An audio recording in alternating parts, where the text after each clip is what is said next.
alamin. Alhamdulillah wa ala alihi wa sahbihi wa man tabi'ahum bi ihsan ila yaumiddin. Amma ba'd.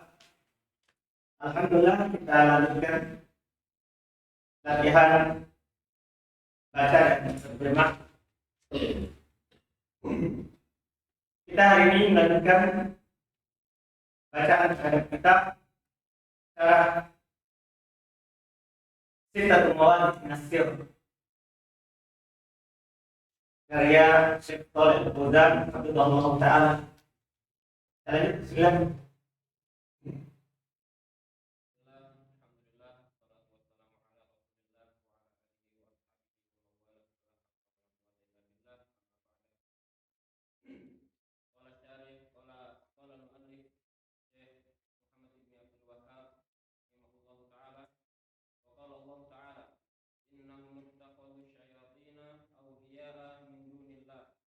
Kuna annahum muhtadun.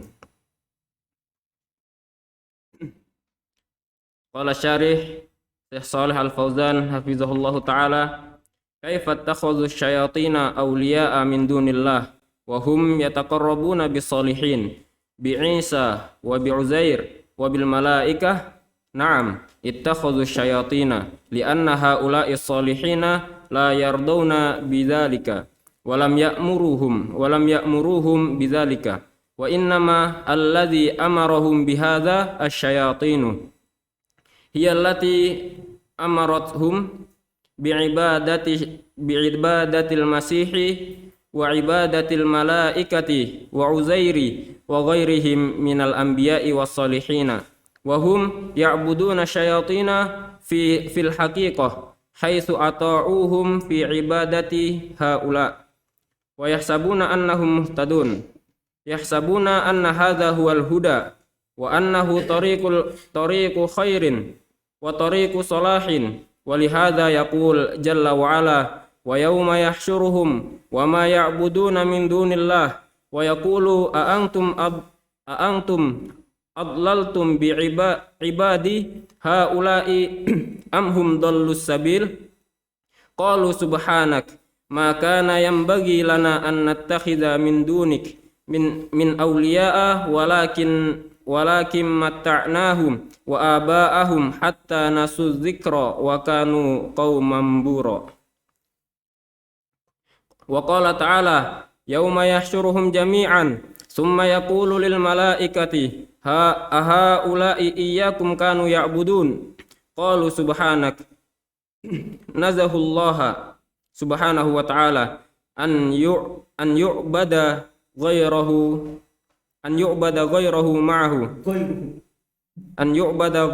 ma'ahu anta waliyuna min dunihim bal kanu ya'budunal jinn aksaruhum bihim mu'minun fal malaikatu tabra'u minhum wa akhbaru an fal malaikatu tabarra'u min fal malaikatu tabarra'u minhum wa akhbaru annahum ma amaruhum bihadza wa innama alladhi amarahum bihadza humus syaitanu minal jinni wal ins fasarat ibadatahum lisyayatini alladzina amaruhum fabara Allahu ibadahu salihina min an ya'muruhum bidzalik wa ma'a hadza yahsabuna annahum muhtadun fadalla ala annahu laysal ibrata an yakuna al insana hasanun niyyah husnun niyyah an yakuna al insanu husnan niyyah au kaunuhu ma qasdu syarri ma qasada syarru ma qasada syarra laisal ibratu bihadza al ibratu bil ittiba'ir rasuli wa man sara ala nahjihim wa husnun niyyati ma'a qabhil fi'li la yanfa falam yakun hadza udhran lahum li'anna allaha arsala rusula wa anzala al-kutuba li inkari dzalik. Berkata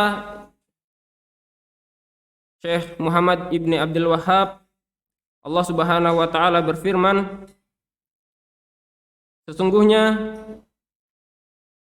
mereka menjadikan syaitan sebagai penolong dari selain Allah, dan mereka menyangka bahwasanya mereka di atas petunjuk.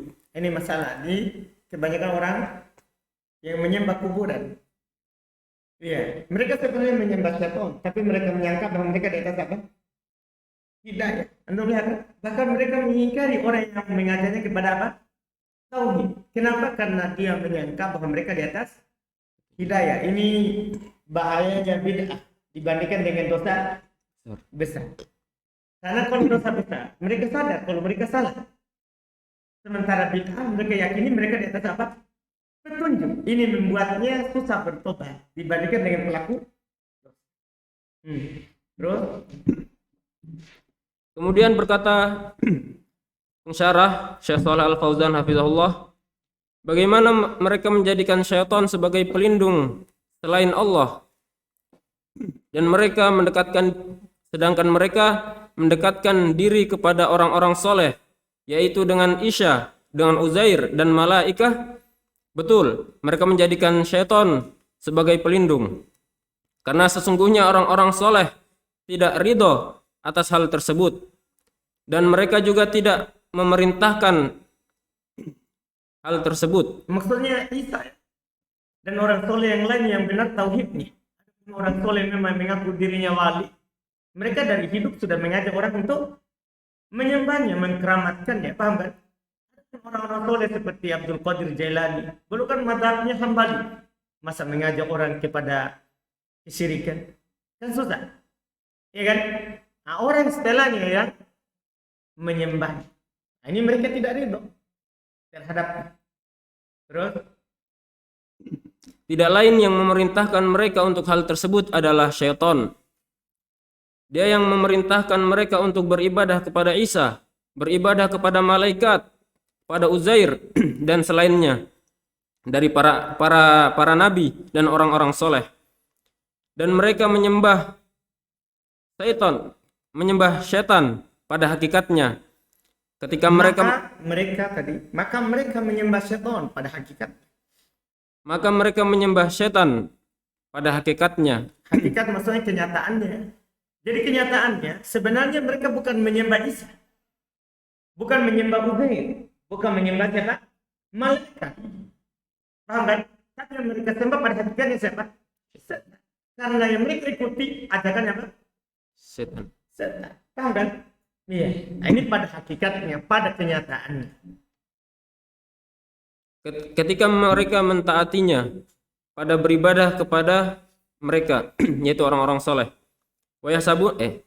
dan mereka menyangka bahwasanya mereka di atas petunjuk.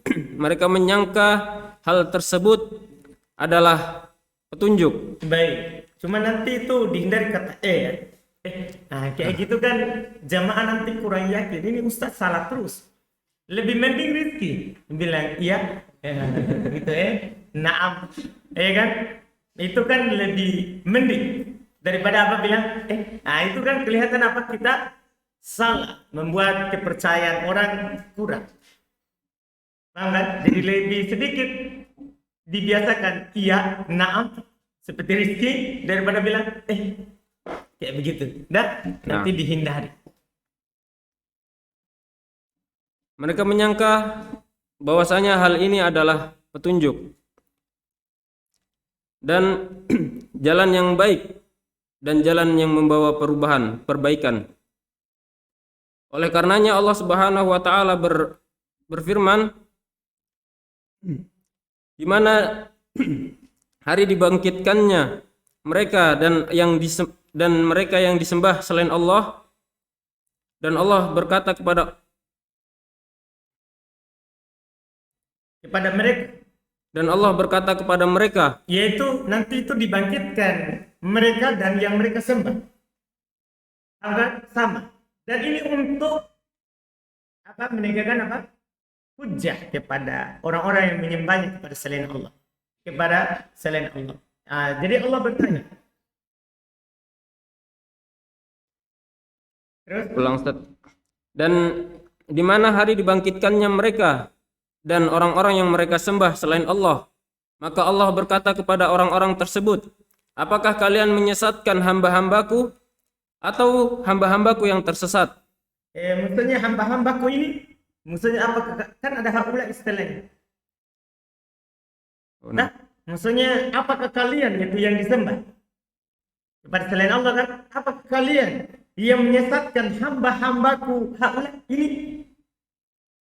Paham? Maksudnya tahu haulai kalian yang disembah, haulai yang menyembah. Jadi ditanya kepada yang disembah, apakah kalian yang menyesatkan hamba-hambaku ini? Menyembah kalian? Apakah kalian menyesatkan hamba-hambaku ini atau hamba-hambaku ini yang tersesat? Maka mereka menjawab, Maha suci Engkau, tidaklah pantas bagi kami untuk menjadikan selainmu dari penolong-penolong. Akan tetapi Engkau memberikan kenikmatan kepada mereka, kepada nenek moyang mereka, sampai mereka lupa terhadap peringatan. Dan mereka adalah kaum yang tersesat. Jadi nanti yang mereka sembah selain Allah mengingkarinya. Maha suci Engkau ya Allah. Ya, tidak pantas bagi kami. Tidak pantas. Ya kan? Jadi ini nanti kesedihan bagi orang-orang yang menyembahnya. Kemudian Allah Subhanahu wa taala juga berfirman, di mana hari dibangkitkannya mereka semua. Kemudian Allah berkata kepada malaikat, apakah mereka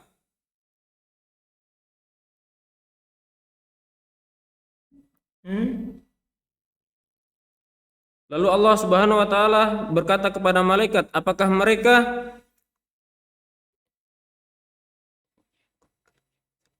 ada yang dikedepankan di sini. Haulai kanu ya'buduna iyyakum, kan iyyakum maf'ulun bi dari ya'budun, bukan khabar dari kanu.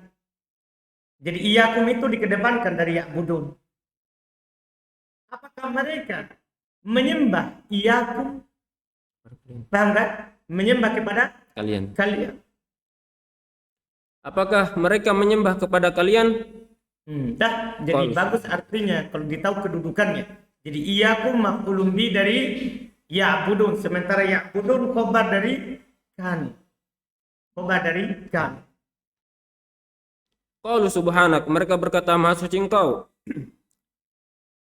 Mereka mensucikan Allah Subhanahu wa taala dari peribadahan selainnya. Anta waliyuna, dari selainnya diibadah, disembah bersamanya. Mereka mensucikan Allah Subhanahu wa taala dari menyembah kepada selainnya. Dari selainnya yang disembah. Kan yuk badu. Kan ghairuhu naibun. Lalu mereka menyucikan Allah Subhanahu wa taala dari yang disembah selainnya bersamanya. Engkau pelindung kami dari selainnya. Akan tetapi mereka menyembah jin dan kebanyakan dari mereka beriman kepadanya.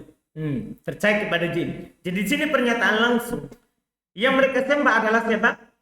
Jin yang mengajak mereka kepada peribadatan kepada selain Allah Subhanahu wa taala. Cuman kan kalau jin bilang sembah saya, itu kan orang nggak akan mau. Kan begitu. Caranya apa?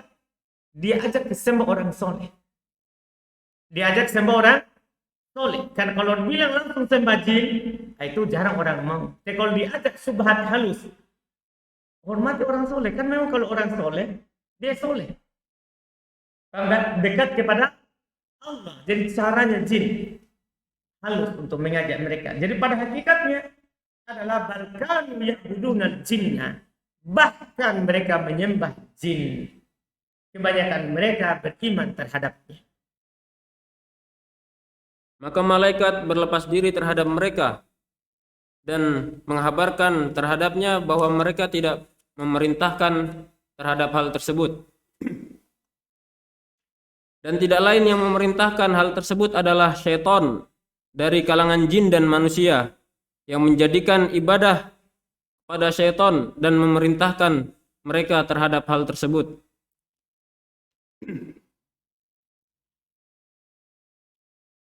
Maka Allah Subhanahu wa taala berlepas diri dari hamba-hambanya.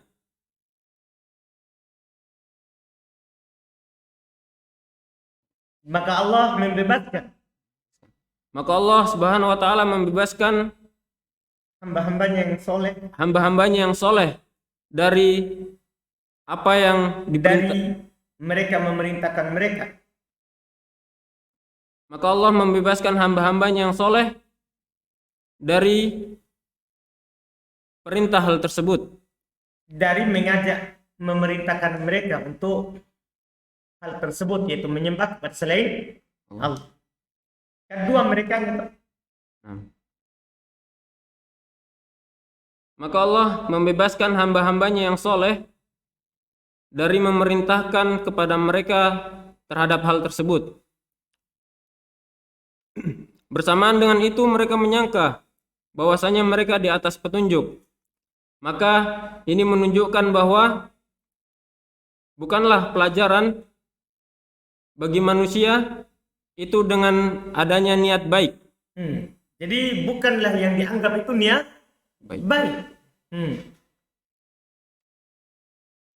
Atau keberadaannya tidak untuk keburukan. Iya. Jadi bukanlah yang menjadi ibrah itu dia berniat baik atau tidak berniat jahat. Paham kan? Tidak berniat jahat. Saya kan tidak berniat jahat. Saya cuma mau apa? Kebaikan. Bukan itu yang menjadi ibrahnya. Bukanlah ibrah dengan hal tersebut. Akan tetapi ibrah adalah mengikuti rasul-rasul dan orang yang berjalan di atas jalan-jalannya para rasul. Nah, ini yang menjadi ibrah. Jadi bukan niat baik. Niat baik tidak cukup. Harus ada niat baik terus ikut rasul. Karena kita tidak tahu apa yang baik untuk Allah, apa yang tidak baik kecuali lewat jalur rasul. Dan bagusnya niat bersamaan dengan jeleknya perbuatan maka tidak bermanfaat. Dan tidak ada lagi uzur bagi mereka. Karena Allah Subhanahu wa taala telah mengutus para rasulnya dan menurunkan kitab-kitabnya untuk mengingkari hal tersebut.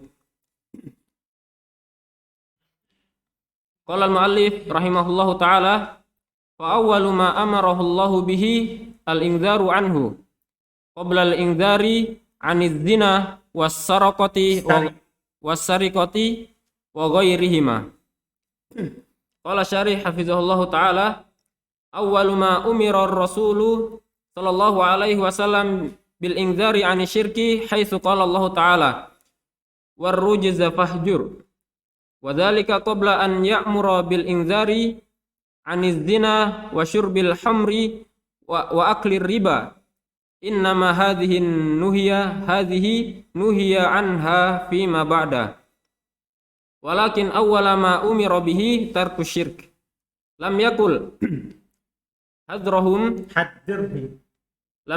hadhirhum minal kaba'ir wa minaz zina wa minar riba wa minal khaba'is allati kanu ya'malunaha. Bal awwalu ma amarahu bin nahyi 'anil syirk. Wa awwalu ma umiru bihi at-tauhid qabla an ya'muru bis-salati qabla an yu'maru bis-salati waz-zakati was-siyami wal hajji. Li'anna tauhid huwal asas. Li'anna tauhid huwal asasu. Li'anna tauhida huwal asasu. Fala fa'idata fis salati wal hajji was siyami wa a'mali salihati ma'a adami wujudi tauhidi. Berkata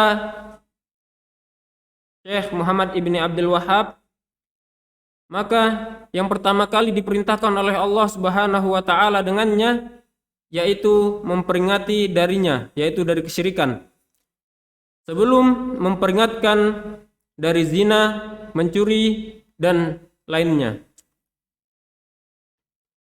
Kemudian Syekh Saleh Al Fauzan berkata, yang pertama diperintahkan oleh Rasulullah sallallahu alaihi wasallam yaitu dengan memperingati dari kesyirikan. Tatkala Allah Subhanahu wa taala berfirman, maka dan patung hancurkanlah. Dan itu sebelum diperintahkan untuk memperingati dari zina, minum khamr dan makan riba. Sesungguhnya ini dilarang darinya ketika setelah tauhid, setelah syirik. Akan tetapi yang pertama diperintahkan adalah untuk meninggalkan kesyirikan. Tidaklah dikatakan peringatilah mereka dari dosa-dosa besar, yaitu dari zina, dari riba dan dosa dan keburukan-keburukan yang mana mereka mengerjakannya. Bahkan yang pertama kali diperintahkan adalah untuk melarang dari kesyirikan. Dan yang pertama mereka diperintahkan untuk mentauhidkan Allah sebelum mereka diperintahkan untuk sholat, zakat, puasa, dan haji. Karena tauhid adalah pokok, fondasi.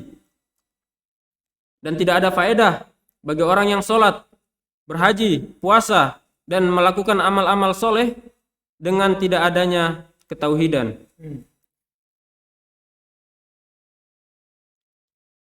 Tsumma qala al-muallif rahimahullahu ta'ala, wa arafta annahum man ta'allaqa 'alal asnami wa minhum man ta'allaqa 'alal asnami wa minhum man ta'allaqa 'alal malaikati wa 'alal awliya'i min bani adam. Qala syarih hafizahullahu ta'ala, kanu fil jahiliyati mutasyattitina fi ibadatihim wa ma'budatihim. Minhum man ya'budul malaikah wa minhum man ya'budus solihin wa minhum man ya'budul asjar wal ahjar. Wan nabiyyu sallallahu alaihi wasallam lam yufarriq bainahum bal nahahum jami'an wa qatalahum jami'an. Lam yufarriq baina man 'abadal malaikah was solihin wa man 'abadal asnam li'annal kulla sawa'un li'annahu la farqa baina man ya'budu sonaman wa man ya'budu waliyan au 'abdan salihan. Kemudian Syekh Muhammad Ibni Abdul Wahhab berkata, dan engkau mengetahui bahwasanya di antara mereka ada yang bergantung kepada patung-patung dan ada yang bergantung kepada malaikat dan kepada wali-wali dari manusia. Berkata Syekh Shalih Al-Fauzan hafizahullah ta'ala, dahulu mereka orang-orang jahiliyah berbeda-beda dalam peribadahan mereka dan sesembahan mereka. Di antara mereka ada yang menyembah malaikat, ada yang menyembah orang-orang soleh, dan ada yang menyembah pohon dan bebatuan. Dan Nabi Shallallahu alaihi wasallam tidak membedakan di antara mereka. Bahkan Nabi Shallallahu alaihi wasallam melarang mereka dan memerangi mereka. Nabi Shallallahu alaihi wasallam tidak membedakan antara orang yang beribadah kepada malaikat dan orang-orang soleh dan mana orang yang beribadah kepada patung. Karena semuanya adalah sama. Tidak ada beda di antara orang yang menyembah patung dan orang yang menyembah wali atau hamba soleh, orang-orang soleh. Kemudian mu'alif Naam. Ya, bilang naam. Jangan bilang iya. Terus qala al-mu'allif rahimahullahu ta'ala, wa yaquluna ma nuridu minhum illa syafa'atahum. Qala syarih hafizahullahu ta'ala, yaquluna ma na'buduhum illa liyuqarribuna ila Allahi zulfa wa yaquluna haula'i syafa'auna 'indallah hadza qasduhum taqarrabu ila Allahi bi'ibadatihim haula'i ma qasadahum asyirka wa idza kanat al-af'alu syirkan wa kafiran fala yunzaru illal maqasidu hal hiya hasanatun aw laysat hasanatan laysat hasanatan. Kemudian pengarang Syekh Muhammad Ibn Abdul Wahab mengatakan dan baik pengarangnya baik, alhamdulillah. Pengarang Ustaz. Pengarang ya. Nah, baik, alhamdulillah. Sama dengan penulis pengarang ya. Nah, Ustaz. Baik. Oh, penulis. Kemudian penulis mengatakan baik, alhamdulillah. Dan mereka berkata, tidaklah kami menginginkan sesuatu dari mereka kecuali syafaat mereka. Kemudian berkata Syekh Saleh Al-Fauzan, mereka berkata, yaitu Allah Subhanahu wa taala berfirman, "Ma na'buduhum." Astagfirullahaladzim. Ya. Nah, kalau ada begitu, maksudnya yaqulun, mereka berkata sebagaimana yang dihikayatkan oleh Allah. Jadi ini kan ucapan mereka dihikayatkan oleh Allah. Semua begitu. Kalau ada ucapan Nabi, antum bilang begitu. Tapi Allah nukilkan di Quran ucapannya. Dia antum bilang sebagaimana yang dihikayatkan oleh Allah ucapannya. Nah, sama ini. Mereka berkata sebagaimana yang dihikayatkan oleh Allah dalam Al-Quran, mana buduhum. Ya kan? Nah. Kemudian Syekh Saleh Al-Fauzan berkata, sebagaimana yang dihikayatkan oleh Allah Subhanahu wa taala dalam Al-Quran, tidaklah kami menyembah mereka kecuali hanya ingin mendekatkan diri kepada Allah dengan sedekat-dekatnya. Dan mereka juga berkata,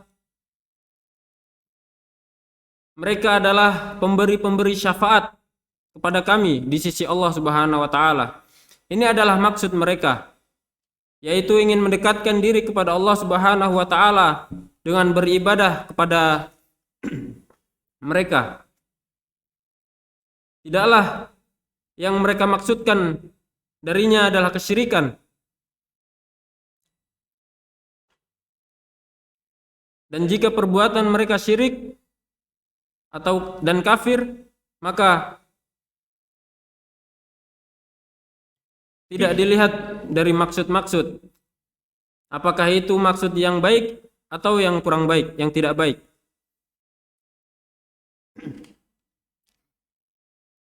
Qala al-muallif rahimahullahu taala wa ma hadza bada'a bil inzari anhu fi awwali ayatin arsalahu Allahu biha fa in ahkamat hadhihi al-mas'alata faya busyraka.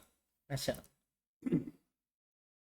Qala syarih hafizallahu taala ay idza fahamta hadhihi al-mas'alata anna awwala ma ya'muru bihi at-tauhid wa awwala ma yunha anhu asyirku. Tadi yu'maru. Ada itu juga. Hamzah itu di atas apa ditulis, maka harokat sebelumnya di situ tergantung. Kalau di atas alif maka ya. Kalau di atas waw maka yu.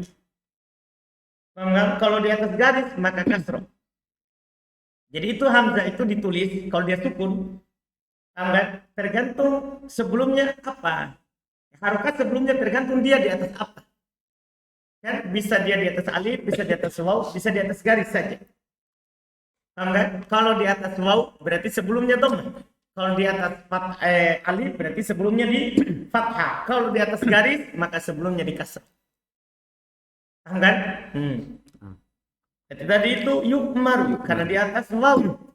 Jadi sebelumnya di dhammah. Qala al-muallif rahimahullahu taala Astagfirullahaladzim. Nah. Qala syarih hafizallahu taala ay idza fahamta hadhihi al-mas'alata anna awwala ma yu'maru bihi at-tauhidu wa awwalu ma yunha anhu asyirku fa innahu la fa'idata fi salahin Enggak, fi salahi baqil umuri ma'a fasadil aqidati. Hadhihi mas'alatun 'azimatun wa matlabun 'azimun yaj'aluhu katsirun mimman yantasibuna ilal Islam al-yaum. Fa idza fahamtahu faya busyraka bil ilmin nafi'. Itu bisa dibaca faidah fahim tahu kalau antum dah tasdid haknya. Nah, kalau antum tasdid faham. Ya? Kalau tidak maka fahim. Terus terjemahan. Berkata penulis Syekh Muhammad Ibni Abdul Wahhab rahimahullahu taala, bersamaan dengan itu Allah Subhanahu wa taala memulai dengan mengingkari kesyirikan, memperingatkan kesyirikan pada awal ayat yang Allah Subhanahu wa taala turunkan dengannya.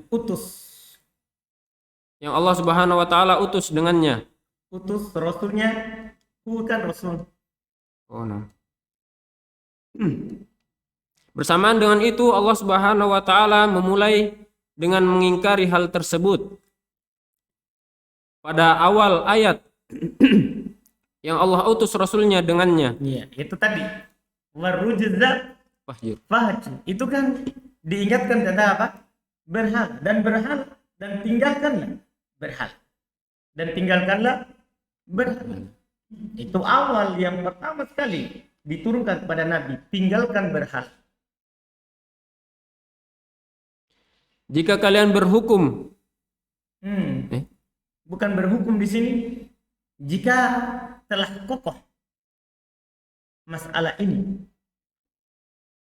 akan jika telah kokoh masalah ini, maka berbahagialah kalian. Maka kabar gembira untuk. Maka kabar gembiralah bagi kalian. Kemudian pensyarah berkata, jika kalian paham terhadap masalah ini, bahwasanya yang pertama kali diperintahkan dengannya adalah tauhid, dan yang pertama kali dilarang darinya adalah syirik,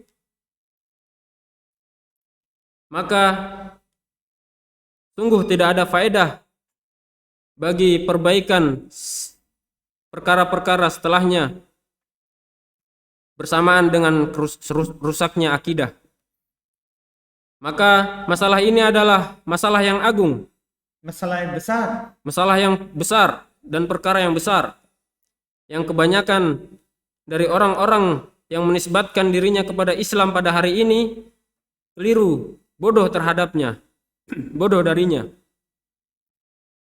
Jika kamu memahaminya, maka kabar gembira bagi kalian dengan ilmu yang bermanfaat. Khususan astagfirullahaladzim. Naam. Baik. Terus qala al-muallif rahimahullah taala, khususan idza arafta anna ma ba'daha a'zamu minas salawatil khamsi. Qala syarih hafizallahu taala, ay laisa ba'da hadhihi al-mas'alata allati hiya tauhidu a'zamu minas salawatil khamsi li'annaha ruknus tsani min arkanil islami ba'da syahadatain wa ma hadza lam ya'murullahu azza wa jalla bis salawatil khamsi illa qubailil hijrah farrasulu makasa fi Makkata salasa asyarati sanatan lam yu'mar bis salati wa innama umira bis salati qubailil hijrati fi lailatil mi'raji falimadza ta'akhkhara al-amra bis salati min ajli an yata'assasa tauhida li'annahum law sallu ma nafa'athum salatahum illa ma nafa'athum salatuhum illa ma'at tauhidi. Baik, sampai situ. Kemudian berkata muallif rahimahullah taala, jika kalian memahami bahwasanya secara khusus, jika kalian memahami bahwasanya perkara yang agung setelah syahadat, setelah tauhid dan syirik adalah salat 5 waktu. Berkata pensyarah Syekh Shalih Al Fauzan hafizallah taala,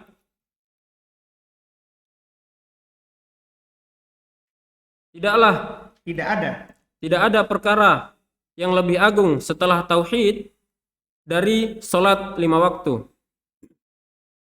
Karena sesungguhnya salat 5 waktu adalah rukun kedua dari rukun-rukun Islam setelah syahadat, setelah kedua syahadat.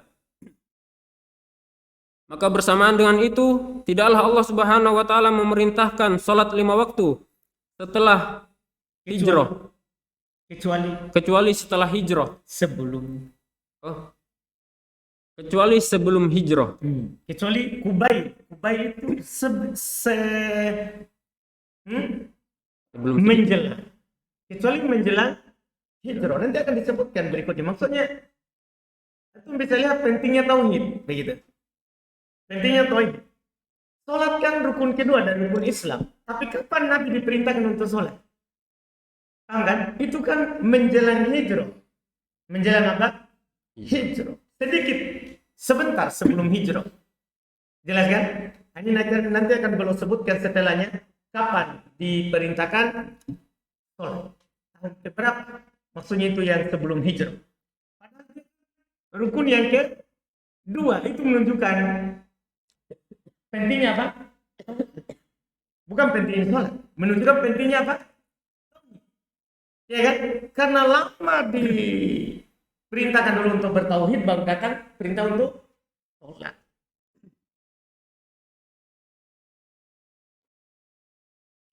Maka bersamaan dengan itu, tidaklah Allah Subhanahu wa taala memerintahkan salat 5 waktu kecuali menjelang hijrah. Maka Rasul sallallahu alaihi wasallam menetap di Mekah selama 13 tahun, tidaklah beliau memerintahkan untuk sholat. Tidaklah diperintahkan untuk sholat. Kalau dibilang belum tidak memerintahkan berarti sudah ada perintah, tapi belum mengajak, kan begitu kan? Ini memang belum diperintahkan untuk sholat. Terus tidak lain diperintahkan untuk sholat, beliau diperintahkan untuk sholat menjelang hijrah pada malam Mi'raj. Maka kenapa perintah sholat diakhirkan? Karena agar supaya tauhid menancap kokoh. Karena sesungguhnya jika mereka sholat, maka tidak akan bermanfaat sholat mereka kecuali dengan tauhid. Nah, ini yang perlu diajarkan kepada orang-orang yang selalu sholat. Pokoknya dakwanya bagaimana orang sholat. Sementara tauhidnya tidak ada. Itu salah dalam berdakwah. Karena itu dia sesat. Kamil haq. Karena itu jamaah itu sesat. Karena tidak sesuai dengan yang Nabi ajarkan. Nabi tauhid dulu baru sholat. Kalau mereka yang penting sholat. Biar tauhidnya lain-lain. Salah. Karena tidak bermanfaat sholat kalau tanpa tauhid. Alhamdulillah. Alhamdulillah. Insyaallah kita lanjut lagi berikutnya. Alhamdulillah. Panjang ini ya yang pertama. Alhamdulillah.